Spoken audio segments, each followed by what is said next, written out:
Hello viewers, welcome back. Wizard Barristers is one of those shows that's a great example of just how easy it can be to make it onto my to-watch list. I took note of the summary because it treated 2018 like some far-off time in the future, even though the show itself only came out in 2014. Anyway, I figured it would be the perfect show to start out the year with.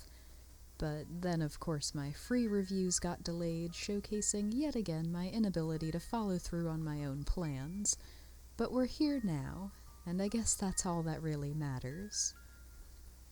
In this realm's 2018, there's already a long history of tension between those who can use magic and those who can't.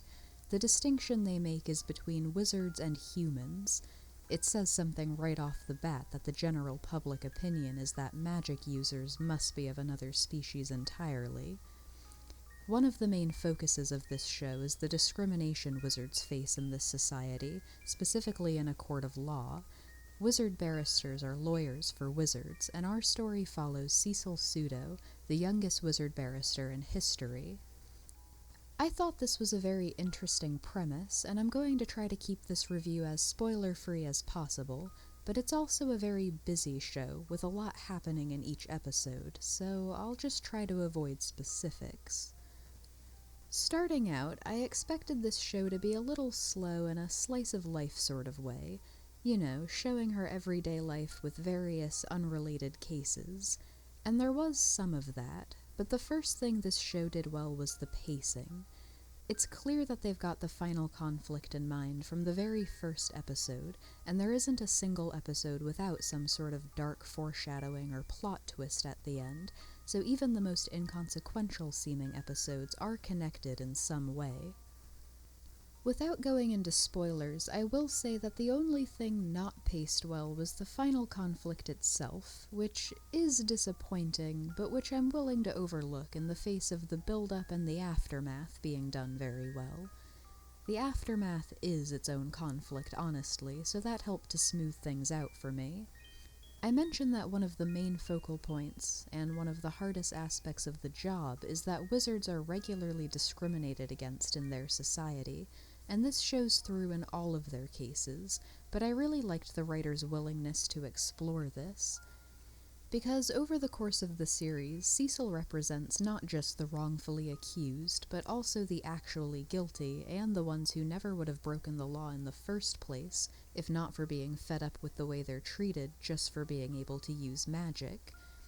And it's worth noting that, though they do end up representing a lot of clients on trial for murder or something equally extreme, it is illegal to use magic at all, the only excusable use being self-defense, and even that allowance is held to very strict standards. So even before the main story starts to really pick up speed, we're treated to a lot of really interesting, complicated, high-stakes cases, and Cecil grows a little with each one. Which brings us to our main protagonist herself.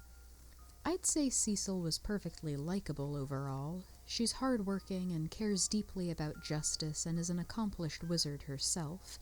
There were a few instances, particularly regarding that disappointing execution of the final conflict, that set off the little warning bells that appear when a character is just a little too good, or the other characters are a little too forgiving and endeared to them.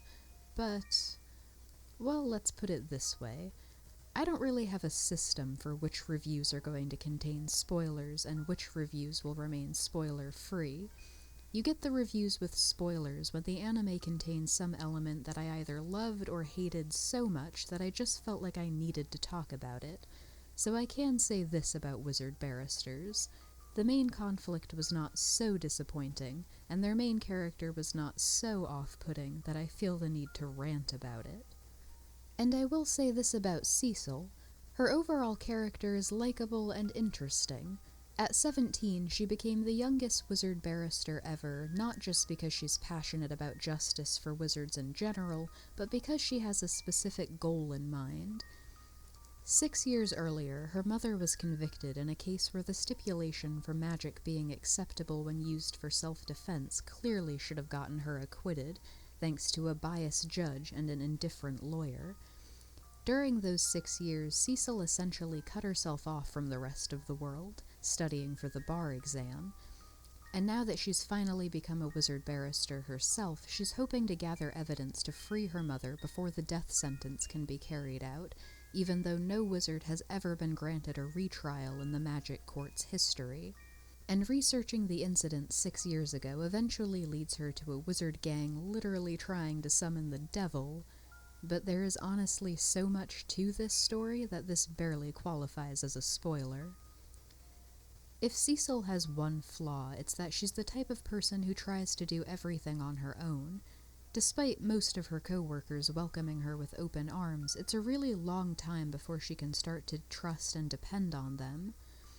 The best example of this is probably the end of episode 10, where Cecil finally sits down with all of her co-workers and explains the situation with her mother.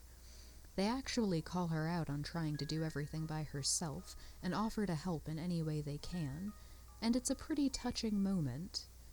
That's brought down a little by the very next scene where Cecil is easily convinced to meet some shady character in the park at night, promising to give her the answers she's looking for just as long as she doesn't tell anyone where she's going. Which was kind of a slap in the face, really. But speaking of her co-workers... well, let's put it this way. Wizard Barristers does most things very well. The story is really interesting and the pacing is good, the colors are bright, maybe a little garish on the characters, but a nice effect in general. The music and animation is good, excluding episode 11 for some reason, the episode containing that disappointing final conflict, but I think I've made my point there. And from fan service to magic to intense court cases to giant robot battles, there's a little something for everyone, and not too much of any one element to be off-putting if some of those things aren't for you. But if there was one thing this anime didn't do so well, it was the characters, and unfortunately that's the element that tends to be the most important to me. There are a lot of characters in this show, and about a handful of them are really interesting. 2 of them I can't talk about without going into major endgame spoilers, but I liked Cecil, and there was one character in particular who I wish had gotten a little more screen time. Hachiya is an older man who comes across as very stern and generally unfriendly at first, particularly in contrast to the warm welcome she gets from almost everyone else, but he has the most interesting focus episode of all her co-workers. It turns out that Hachiya had his magical awakening very late in life. Up until 2 years ago, he actually worked as a prosecutor and was one of the people reminding juries that wizards aren't human, and implying that perhaps then they don't deserve the same rights that humans do. He's understandably haunted by his own words now, and struggling with his sense of self. Under the current laws, it's illegal for a wizard to hold any public position of legal administration other than being a wizard barrister, so now he's had to switch to defending the same group he's spent his whole life putting away. On top of that, he's haunted by nightmares of his last case as a prosecutor. His own awakening was brought on by an attack from a wizard he'd just gotten sentenced to death. As I'm sure you can tell, I found Hachiya's character fascinating, and I wish we'd had more than one episode to explore his story. Especially because, with most of the other characters, even once they were developed, they weren't really interesting.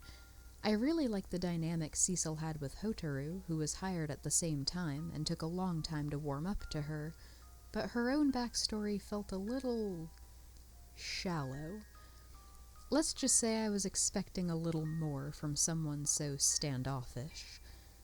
There were a few moments where they all really came together as a sort of work family, but at the end of 12 episodes I was really only attached to a few of them, and I still don't actually know all of their names if I'm being totally honest with you. But to wrap up, Wizard Barristers did most things very well. It had its low points, but every anime does. I'd definitely say it was good enough to make me surprised I'd never heard of it before. It's the sort of show that makes you think, and I suggest checking it out if you haven't already. Thank you for watching.